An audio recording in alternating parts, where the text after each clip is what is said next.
Iran Israel ಯುದ್ಧದ effect commercial gas ಪೂರೈಕೆ ಮೇಲೆ ಬಿದ್ದಿದೆ. ಬೆಂಗಳೂರಲ್ಲಿ ವಾಣಿಜ್ಯ ಸಿಲಿಂಡರ್ಗಳ ಸರಬರಾಜು ಸ್ಥಗಿತ ಆಗಿದೆ. ಹೀಗಾಗಿ ಸಿಲಿಂಡರ್ ಸಿಗ್ತಾ ಇಲ್ಲ ಅನ್ನೋ ಕಾರಣಕ್ಕೆ ಹೋಟೆಲ್ ಉದ್ಯಮ ಸ್ಥಗಿತ ಆಗೋ ಸಾಧ್ಯತೆ ಇದೆ. ಈ ಸಂಬಂಧ ಆಕ್ರೋಶ ವ್ಯಕ್ತಪಡಿಸಿ ಹೋಟೆಲ್ ಮಾಲೀಕರ ಸಂಘ ಸುದ್ದಿಗೋಷ್ಠಿ ನಡೆಸಿದೆ.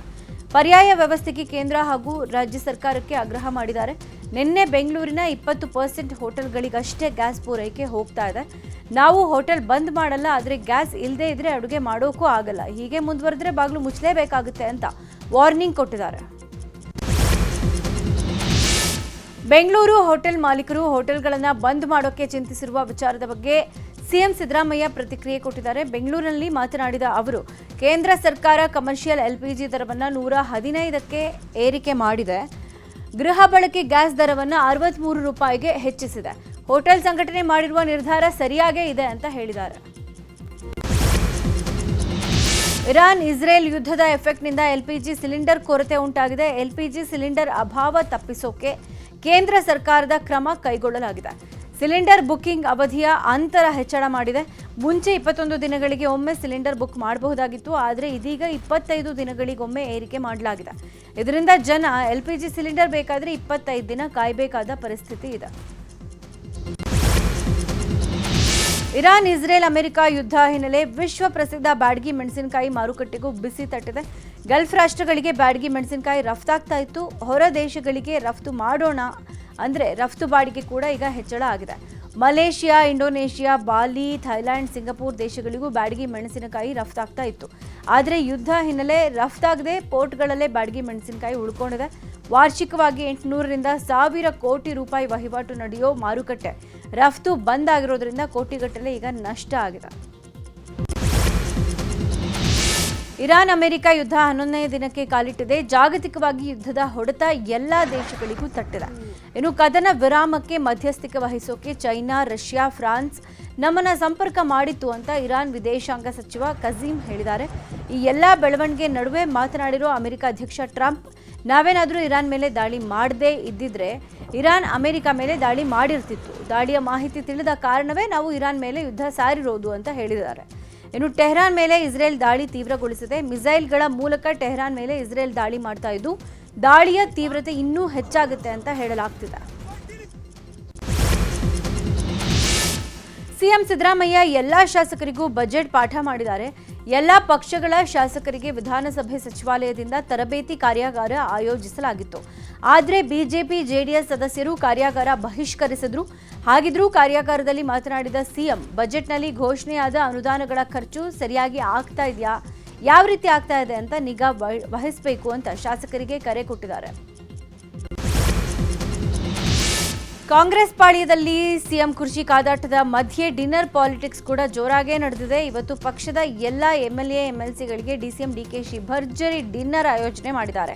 ಕೆಪಿಸಿಸಿ ಅಧ್ಯಕ್ಷರಾಗಿ 6 ವರ್ಷ ಪೂರ್ಣಗೊಂಡ ಹಿನ್ನೆಲೆ ಖಾಸಗಿ ಹೋಟೆಲ್ನಲ್ಲಿ ಔತಣಕೂಟ ಆಯೋಜಿಸಿದ್ದಾರೆ. ಸಿಎಂ ಸಿದ್ದರಾಮಯ್ಯರನ್ನ ಡಿನ್ನರ್ಗೆ ಆಹ್ವಾನಿಸಿದ್ದಾರೆ. ಡಿನ್ನರ್ ಮೀಟಿಂಗ್ ಮೂಲಕ ಶಾಸಕರ ವಿಶ್ವಾಸ ಗಳಿಸೋ ತಂತ್ರ ರೂಪಿಸಿದ್ದು ತನ್ನ ಹಾಗೂ ಸಿಎಂ ನಡುವೆ ಯಾವುದೇ ಭಿನ್ನಾಭಿಪ್ರಾಯ ಇಲ್ಲ ಅಂತ ಸಂದೇಶ ಸಾರಲಿದ್ದಾರೆ.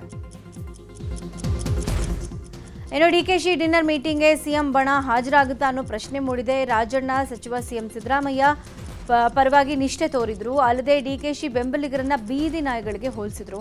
ಹೀಗಾಗಿ DKC ಡಿನ್ನರ್ ಪಾರ್ಟಿ ಮೇಲೆ ಹಲವು ರಾಜಕೀಯ ಲೆಕ್ಕಾಚಾರ ಈಗಿದೆ. ದಾವಣಗೆರೆ ದಕ್ಷಿಣ ಕ್ಷೇತ್ರದ ಬೈ ಎಲೆಕ್ಷನ್ ಟಿಕೆಟ್ ವಿಚಾರವಾಗಿ ಸಚಿವ ಜಮೀರ್ ಅಹ್ಮದ್ ಹಾಗೂ ಸಚಿವ SS ಮಲ್ಲಿಕಾರ್ಜುನ್ ನಡುವೆ ಟಾಕ್ ವಾರ್ ಜೋರಾಗಿದೆ. ಸಚಿವ ಜಮೀರ್ ವಿರುದ್ಧ ಸಚಿವ SS ಮಲ್ಲಿಕಾರ್ಜುನ್ ವಾಗ್ದಾಳಿ ನಡೆಸಿದ್ದಾರೆ. ಮುಸ್ಲಿಮರಿಗೆ ಟಿಕೆಟ್ ಕೊಡಬೇಕು ಅಂತ ನಮ್ಮ ತಂದೆಯವರು ಯಾರ ಬಳಿ ಹೇಳಿದ್ದಾರೆ? ಜಬ್ಬಾರ್ಗಷ್ಟೇ ನಮ್ಮ ತಂದೆಯವರು ಹೇಳಿದಾರಾ? ನಾವೆಲ್ಲ ಒಂದೇ, ಇದನ್ನು ಕೂತು ಬಗೆಹರಿಸ್ಕೊಳ್ಳೋಣ. ನಮಗೆ ದಕ್ಷಿಣ ಕ್ಷೇತ್ರ ಗೆಲ್ಲಬೇಕಷ್ಟೇ. ಆಕಾಂಕ್ಷಿಗಳು ಯಾರಿದ್ದಾರೆ ಅವ್ರನ್ನೆಲ್ಲ ಕರೆದು ಮಾತನಾಡಿ ಗೆಲ್ಲೋ ಅಭ್ಯರ್ಥಿಯನ್ನು ಆಯ್ಕೆ ಮಾಡ್ತೀವಿ. ಜಮೀರ್ ಅಲ್ಲಿಂದ ಬಂದು ಇಲ್ಲಿ ಮಾತನಾಡೋದು ಏನಿದೆ? ಅವರು ಮಾತಾಡಿರೋದಂದ್ರೆ ಈ ಎಲ್ಲ ಗೊಂದಲ ಉಂಟಾಗಿರೋದು. ನನ್ನ ಹತ್ರ ಬಂದು ಮಾತನಾಡಬೇಕಿತ್ತು, ನಾನೇ ಎಲ್ಲ ಹೇಳ್ತಾ ಇದ್ದೆ. ಸಸ್ಪೆಂಡ್ ಆದವ್ರನ್ನ ಕಮಿಟಿ ಮಾಡಿದ್ರೆ ನಾವು ಒಪ್ಪಲ್ಲ ಅಂತ ಕಿಡಿಕಾರಿದ್ದಾರೆ. ದಾವಣಗೆರೆ ದಕ್ಷಿಣ ಕ್ಷೇತ್ರದ ಕಾಂಗ್ರೆಸ್ ಟಿಕೆಟ್ ಕಿಚ್ಚು ಹೊತ್ಕೊಂಡಿದೆ. ದಾವಣಗೆರೆ ದಕ್ಷಿಣ ಕ್ಷೇತ್ರದ ಮೇಲೆ ಅಲ್ಪಸಂಖ್ಯಾತ ಸಮುದಾಯ ಕಣ್ಣಿಟ್ಟಿದೆ. ಈ ವಿಚಾರವಾಗಿ ಸಚಿವ ಜಮೀರ್ ಅಹ್ಮದ್ ಖಾನ್ ಅಲ್ಪಸಂಖ್ಯಾತರಿಗೆ ಟಿಕೆಟ್ ಕೊಡಬೇಕು ಅಂತ ಹೇಳಿದ್ರು. ಈ ಹೇಳಿಕೆಗೆ ಸಚಿವ ಎಸ್ ಮಲ್ಲಿಕಾರ್ಜುನ್ ಏಕವಚನದಲ್ಲೇ ವಾಗ್ದಾಳಿ ನಡೆಸಿದ್ದಾರೆ. ಇದೇ ವಿಷಯವಾಗಿ ಕೆಪಿಸಿಸಿ ಅಲ್ಪಸಂಖ್ಯಾತ ಘಟಕದ ಉಪಾಧ್ಯಕ್ಷ ಮೊಹಮ್ಮದ್ ಸಿರಾಜ್ ಸುದ್ದಿಗೋಷ್ಠಿಯನ್ನ ನಡೆಸಿ ಸಚಿವ ಜಮೀರ್ ಬಳಿ ಎಸ್ ಮಲ್ಲಿಕಾರ್ಜುನ್ ಕ್ಷಮೆ ಕೇಳಬೇಕು ಅಂತ ಆಗ್ರಹಿಸಿದ್ದಾರೆ. ಜಮೀರ್ ಅಹ್ಮದ್ ಸರಳತೆಯಿಂದ ಪ್ರತಿಕ್ರಿಯೆ ಕೊಟ್ಟಿದ್ದಾರೆ. ಮುಸ್ಲಿಂ ಸಮಾಜಕ್ಕೆ ಟಿಕೆಟ್ ಕೇಳೋದೇ ತಪ್ಪ, ಹಗುರವಾಗಿ ಮಾತನಾಡಿದಕ್ಕೆ ಕ್ಷಮೆ ಯಾಚನೆ ಮಾಡಬೇಕು ಅಂತ ಕಿಡಿಕಾರಿದ್ರು. ಒಳ ಮೀಸಲಾತಿ ವಿಚಾರದಲ್ಲಿ ಸರ್ಕಾರ ಕಾಲಹರಣ ಮಾಡ್ತಾ ಇದೆ ಅಂತ ಆದಿ ಜಾಂಬವ ಪೀಠದ ಷಡಾಕ್ಷರಿ ಸ್ವಾಮೀಜಿ ವಾಗ್ದಾಳಿ ನಡೆಸಿದ್ರು. ಚಿತ್ರದುರ್ಗದಲ್ಲಿ ಮಾತನಾಡಿದ ಅವರು, ಸರ್ಕಾರ ಏನೇ ಹೇಳಿದ್ರು ಕೇಳ್ತೀವಿ ಅಂತ ಮೀಸಲಾತಿ ಕಡಿತ ಮಾಡಿ ಹುದ್ದೆ ಭರ್ತಿಗೆ ಹೊರಟಿದೆ. ಸರ್ಕಾರ ಮಾದಿಗ ಸಮುದಾಯಕ್ಕೆ ಮರಣ ಶಾಸನ ಬರೆದಂತೆ ಮಾದಿಗರಿಗೆ ಈ ಸರ್ಕಾರ ಒಳ ಮೀಸಲಾತಿ ನೀಡೋದು ಡೌಟ್. ಒಳ ಮೀಸಲಾತಿ ಅನ್ವಯ ಹುದ್ದೆ ಭರ್ತಿಗೆ ನಾವು ಆಗ್ರಹಿಸ್ತೀವಿ. ಮಾರ್ಚ್ 12ನೇ ತಾರೀಕಿನಿಂದ ನಾವು ಪಾದಯಾತ್ರೆ ಆರಂಭ ಮಾಡ್ತೀವಿ. ಪಾದಯಾತ್ರೆಗೆ ಚೆನ್ನಯ್ಯ ಶ್ರೀ ಮಾತಾಂಗ ಶ್ರೀ ಹರಳಯ್ಯ ಸ್ವಾಮೀಜಿಗಳಿಗೆ ಆಹ್ವಾನ ಕೊಡ್ತೀವಿ. ಪಾದಯಾತ್ರೆಯಲ್ಲಿ ನಮ್ಮ ಸಮಾಜದ ಮುಖಂಡರು, ಹೋರಾಟಗಾರರು ಕೂಡ ಭಾಗಿಯಾಗ್ತಾರೆ. ಬೆಂಗಳೂರಲ್ಲಿ ಅನಿರ್ದಿಷ್ಟಾವಧಿ ಧರಣಿಯನ್ನ ಮಾಡ್ತೀವಿ ಅಂತ ಹೇಳಿದ್ದಾರೆ.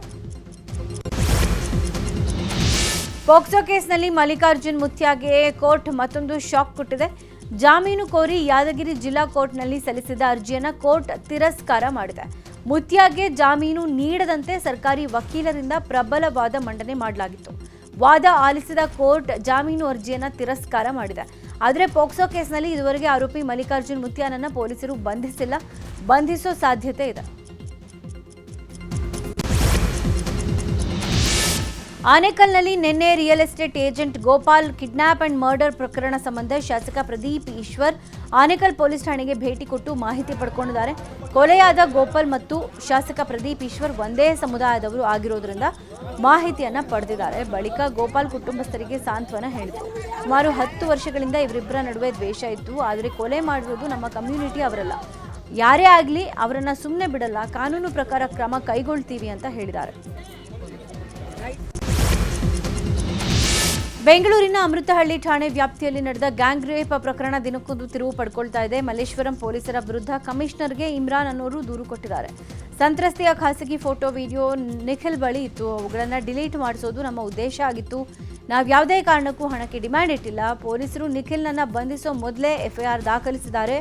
ಜೊತೆಗೆ ಬಂಧಿಸುವಾಗ ಯಾವುದೇ ರೂಲ್ಸ್ ಕೂಡ ಫಾಲೋ ಮಾಡಿಲ್ಲ ಅಂತ ಮಲ್ಲೇಶ್ವರಂ ಪೊಲೀಸರ ವಿರುದ್ಧ ಕಮಿಷನರ್ಗೆ ದೂರು ಕೊಟ್ಟಿದ್ದಾರೆ.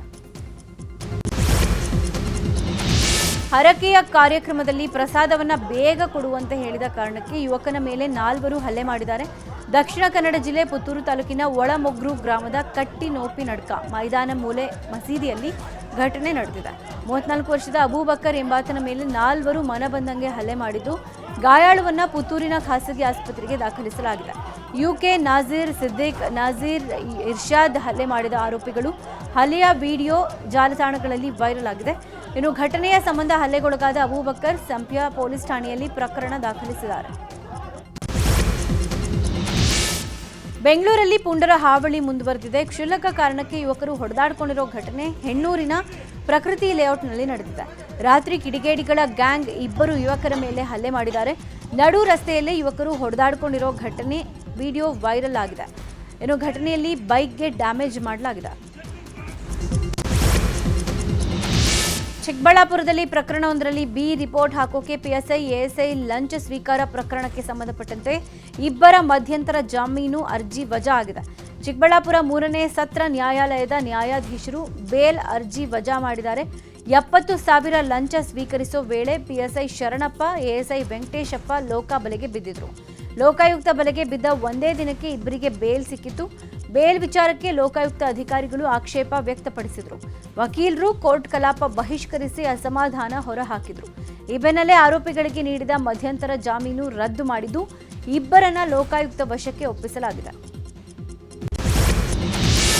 2 ಬೈಕ್ಗಳ ನಡುವೆ ಪರಸ್ಪರ ಡಿಕ್ಕಿಯಾಗಿ ಓರ್ವ ಸ್ಥಳದಲ್ಲೇ ಸಾವನ್ನಪ್ಪಿದ್ದು ಮತ್ತೋರ್ವ ಗಾಯಗೊಂಡಿರೋ ಘಟನೆ ಬೆಳಗಾವಿ ಜಿಲ್ಲೆಯ ಹುಕ್ಕೇರಿ ತಾಲೂಕಿನ ಶಿರಗಾಂನಲ್ಲಿ ನಡೆದಿದೆ. 16 ವರ್ಷದ ಸಂತೋಷ್ ಹಂಚಿನಮನಿ ಮೃತ ದುರ್ದೈವಿ. ಇನ್ನೋರ್ವ ಗಂಭೀರವಾಗಿ ಗಾಯಗೊಂಡಿದ್ದು ಆಸ್ಪತ್ರೆಗೆ ದಾಖಲಿಸಲಾಗಿದೆ. ಆರೋಪಿ ಸುದೀಪ್ ಗಿರಿನೆವರ್ ಎಂಬಾತ ವೇಗವಾಗಿ ಬೈಕ್ನಲ್ಲಿ ಬಂದು ಸಂತೋಷ್ ಅನ್ನೋರ ವಾಹನಕ್ಕೆ ಡಿಕ್ಕಿ ಹೊಡೆದ. ಈ ಪರಿಣಾಮ ಅವಘಡ ಸಂಭವಿಸಿದೆ. ಅನುಮಾನಾಸ್ಪದವಾಗಿ ಓಡಾಡ್ತಾ ಇದ್ದ ಮಹಿಳೆಯನ್ನ ಮಕ್ಕಳ ಕಳ್ಳಿ ಇರಬಹುದು ಅಂತ ಜನ ಥಳಿಸಿರೋ ಘಟನೆ ಚಿತ್ರದುರ್ಗ ಜಿಲ್ಲೆ ಚಳ್ಳಕೆರೆ ತಾಲೂಕಿನ ತೋಡ್ಲಹಟ್ಟಿಯಲ್ಲಿ ನಡೆದಿದೆ. ಮಹಿಳೆಯೊಬ್ಬರು ಮಕ್ಕಳ ಜೊತೆಗೆ ತೆಲುಗು ಭಾಷೆಯಲ್ಲಿ ಮಾತಾಡ್ತಾ ಅನುಮಾನಾಸ್ಪದವಾಗಿ ಓಡಾಡ್ತಾ ಇದ್ರು. ಬಾಗಲಿ ಬುರ್ಕಾ ಹಿಡ್ಕೊಂಡು ಓಡಾಡ್ತಾ ಇದ್ದದನ್ನ ಕಂಡು ಅನುಮಾನಗೊಂಡ ಸ್ಥಳೀಯರು ಮಹಿಳೆಗೆ ಥಳಿಸಿ ಪೊಲೀಸರಿಗೆ ಒಪ್ಪಿಸಿದ್ದಾರೆ. ಸ್ಥಳಕ್ಕಾಗಮಿಸಿದ ಪೊಲೀಸರು ಪರಿಶೀಲನೆ ನಡೆಸಿ ಮಹಿಳೆಯನ್ನ ರಕ್ಷಣೆ ಮಾಡಿದ್ದಾರೆ. ಬೆಂಗಳೂರು ಗ್ರಾಮಾಂತರ ಜಿಲ್ಲೆಯ ದೊಡ್ಡಬಳ್ಳಾಪುರದ ಬಾಶೆಟ್ಟಿಹಳ್ಳಿಯಲ್ಲಿ ಭಾರೀ ಅಗ್ನಿ ಅವಘಡ ನಡೆದಿದೆ. ಕೇಬಲ್ ತಯಾರಿಕಾ ಕಂಪನಿ ಧಗಧಗನೆ ಹೊತ್ತಿ ಉರಿದಿದೆ. ಅಡ್ವಾನ್ಸ್ ಕೇಬಲ್ ಯೂನಿಟ್ 2 ಕಂಪನಿಯಲ್ಲಿ ಬೆಂಕಿ ಅವಘಡ ಸಂಭವಿಸಿ ಅಪಾರ ಪ್ರಮಾಣದ ವಸ್ತುಗಳು ನಾಶ ಆಗಿವೆ. ಅಗ್ನಿಶಾಮಕ ವಾಹನಗಳು ಬೆಂಕಿಯನ್ನು ನಂದಿಸಿದ್ದಾರೆ. ಕುವೆಂಪು ಜೈವಿಕ ಅರಣ್ಯದಲ್ಲಿ ಬೆಂಕಿ ಕಾಣಿಸಿಕೊಂಡಿರೋ ಘಟನೆ ಶಿವಮೊಗ್ಗ ಜಿಲ್ಲೆಯ ತೀರ್ಥಹಳ್ಳಿ ತಾಲೂಕಿನ ದೇವಂಗಿ ಬಳಿ ನಡೆದಿದೆ. ಶಾರ್ಟ್ ಸರ್ಕ್ಯೂಟ್ನಿಂದ ಬೆಂಕಿ ಕಾಣಿಸಿಕೊಂಡಿದ್ದು ಕ್ಷಣಾರ್ಧದಲ್ಲಿ ಸುತ್ತಮುತ್ತಲಿನ ಪ್ರದೇಶಕ್ಕೆ ವ್ಯಾಪಿಸಿದೆ. ಹೊತ್ತಿ ಉರಿದಿದೆ. ಇನ್ನು ಸ್ಥಳಕ್ಕೆ ಆಗಮಿಸಿದ ಅರಣ್ಯ ಇಲಾಖೆ ಹಾಗೂ ಅಗ್ನಿಶಾಮಕ ಸಿಬ್ಬಂದಿ ಬೆಂಕಿಯನ್ನು ನಂದಿಸಿದ್ದಾರೆ. ಆಕಸ್ಮಿಕ ಬೆಂಕಿ ತಗುಲಿ ಅಪಾರ ಪ್ರಮಾಣದ ಬೊಂಬು ಸುಟ್ಟು ಭಸ್ಮವಾಗಿರೋ ಘಟನೆ ಬಳ್ಳಾರಿ ನಗರದ ಬೊಂಬು ಬಜಾರ್ ಪ್ರದೇಶದಲ್ಲಿ ನಡೆದಿದೆ. ಗೋವಿಂದ ಸ್ವಾಮಿ ಅನ್ನೋರಿಗೆ ಸೇರಿದ ಅಂಗಡಿಗೆ ಬೆಂಕಿ ತಗುಲಿದ್ದು ಹೊತ್ತಿ ಉರಿದಿದೆ. ಸ್ಥಳಕ್ಕೆ ಆಗಮಿಸಿದ ಅಗ್ನಿಶಾಮಕ ಸಿಬ್ಬಂದಿ ಬೆಂಕಿಯನ್ನು ನಂದಿಸಿದ್ದಾರೆ. ಬೆಂಕಿ ಅವಘಡಕ್ಕೆ ನಿಖರ ಕಾರಣ ತಿಳಿದು ಬಂದಿಲ್ಲ. ದೇವಸ್ಥಾನದಲ್ಲಿ ಪೂಜೆ ಮಾಡೋ ವಿಚಾರಕ್ಕೆ ದಲಿತರ ಮೇಲೆ ಸವರ್ಣೀಯರು ಕಲ್ಲು ತೂರಾಟ ಮಾಡಿರೋ ಘಟನೆ ಚಿಕ್ಕಬಳ್ಳಾಪುರ ಜಿಲ್ಲೆ ಗೌರಿಬಿದನೂರು ತಾಲೂಕಿನ ಉಚ್ಚೋದನಹಳ್ಳಿ ಗ್ರಾಮದಲ್ಲಿ ನಡೆದಿದೆ. ಚಂದ ಸಂಗ್ರಹ ಮಾಡಿ ಗ್ರಾಮಸ್ಥರು ಸಲ್ಲಪುರಮ್ಮ ದೇವಸ್ಥಾನವನ್ನು ಕಟ್ಟಿದ್ರು. ದೇವರ ಪ್ರತಿಷ್ಠಾಪನೆ ವೇಳೆ ದಲಿತರು ಪೂಜೆ ಮಾಡದಂತೆ ಕಲ್ಲು ತೂರಿ ಅಡ್ಡಿ ಮಾಡಿದ್ದಾರೆ. ಈ ಬಗ್ಗೆ ನ್ಯೂಸ್ 18ನಲ್ಲಿ ವರದಿ ಬಿತ್ತರ ಆಗ್ತಾ ಇದ್ದಂತೆ ಗ್ರಾಮಕ್ಕೆ ಡಿವೈಎಸ್ಪಿ ಪ್ರಕಾಶ್, ತಹಶೀಲ್ದಾರ್ ಅರವಿಂದ್ ಸೇರಿದಂತೆ ಹಲವು ಅಧಿಕಾರಿಗಳು ಭೇಟಿ ನೀಡಿ ಗ್ರಾಮಸ್ಥರಿಗೆ ಬುದ್ಧಿವಾದ ಹೇಳಿ ಮನವೊಲಿಸಿದ್ದಾರೆ. ಬಳಿಕ ಪೊಲೀಸ್ ಭದ್ರತೆಯಲ್ಲಿ ಪೂಜೆ ನೆರವೇರಿಸಲಾಗಿದೆ. ಬೆಂಗಳೂರಿನ ಯಶವಂತಪುರ ಹೋಬಳಿಯ ಎಲೆಕೊಡಿಗೆಹಳ್ಳಿಯಲ್ಲಿ ನಿರ್ಮಾಣವಾಗಿರುವಂತಹ ಮಹಾಗಣಪತಿ ದೇವಸ್ಥಾನ, ನಂದಿ ಬಸವೇಶ್ವರ ದೇವಸ್ಥಾನ ಹಾಗೂ ಪಂಚಮುಖಿ ಶಿವಲಿಂಗೇಶ್ವರ ಸ್ವಾಮಿಯ ನೂತನ ದೇವಾಲಯಗಳ ಲೋಕಾರ್ಪಣೆ ಆಗಿದೆ. ಹಾಗೆ ಪ್ರಾಣ ಪ್ರತಿಷ್ಠಾಪನಾ ಹಾಗೂ ವಿಮಾನ ಗೋಪುರ ಪ್ರತಿಷ್ಠಾಪನೆ, ಶಿಖರ ಕಳಸಾಭಿಷೇಕ ಹಾಗೂ ಧಾರ್ಮಿಕ ಸಮಾರಂಭಗಳು ಕೂಡ ನಡೆದಿವೆ. ಬಾಳೆಹೊನ್ನೂರು ಪೀಠಾಧಿಪತಿಗಳು ಹಾಗೆ ಯಶವಂತಪುರ ಶಾಸಕ ಎಸ್.ಟಿ. ಸೋಮಶೇಖರ್ ಸೇರಿದಂತೆ 10 ಮಠಾಧೀಶರು, ಸ್ಥಳೀಯರು ಈ ಸಮಾರಂಭದಲ್ಲಿ ಭಾಗವಹಿಸಿದರು. ಚಾಮರಾಜನಗರದ ಬಂಡೀಪುರದ ಹುಲಿ ಸಂರಕ್ಷಿತ ಪ್ರದೇಶದಲ್ಲಿ ಸಫಾರಿಗೆ ತೆರಳಿದ್ದ ಪ್ರವಾಸಿಗರಿಗೆ 3 ಹುಲಿಗಳು ದರ್ಶನ ಕೊಟ್ಟಿವೆ. ಸಫಾರಿ ಝೋನ್ನ ಕೆರೆಯೊಂದರಲ್ಲಿ ಒಮ್ಮೆಗೆ 3 ಹುಲಿಗಳು ಕಾಣಿಸಿಕೊಂಡಿದ್ದು ಪ್ರವಾಸಿಗರು ಪುಳಕಿತರಾಗಿದ್ದಾರೆ. 3 ಹುಲಿಗಳು ಅಡ್ಡಾಡೋ ದೃಶ್ಯ ಪ್ರವಾಸಿಗರ ಮೊಬೈಲ್ನಲ್ಲಿ ಸೆರೆಯಾಗಿದೆ. ಕರೂರಿನಲ್ಲಿ ಸಂಭವಿಸಿದ ಕಾಲ್ತುಳಿತಕ್ಕೆ ಸಂಬಂಧಪಟ್ಟಂತೆ ನಟ ರಾಜಕಾರಣಿ ವಿಜಯ್ಗೆ ಮತ್ತೊಮ್ಮೆ ವಿಚಾರಣೆಗೆ ಹಾಜರಾಗುವಂತೆ ಸಿಬಿಐ ಸಮನ್ಸ್ ಕೊಟ್ಟಿದೆ. ಕಾಲ್ತುಳಿತ ಪ್ರಕರಣಕ್ಕೆ ಸಂಬಂಧಪಟ್ಟ ಹೆಚ್ಚಿನ ವಿಚಾರಣೆಗೆ ಇವತ್ತು ಹಾಜರಾಗುವಂತೆ ದೆಹಲಿ ಸಿಬಿಐ ಅಧಿಕಾರಿಗಳು ನೋಟಿಸ್ ಜಾರಿ ಮಾಡಿದ್ದಾರೆ. ಈ ಹಿನ್ನೆಲೆ ಇವತ್ತು ದೆಹಲಿಯ ಸಿಬಿಐ ಕಚೇರಿಯಲ್ಲಿ ವಿಜಯ್ ವಿಚಾರಣೆಗೆ ಹಾಜರಾಗುವ ಸಾಧ್ಯತೆ ಇದೆ.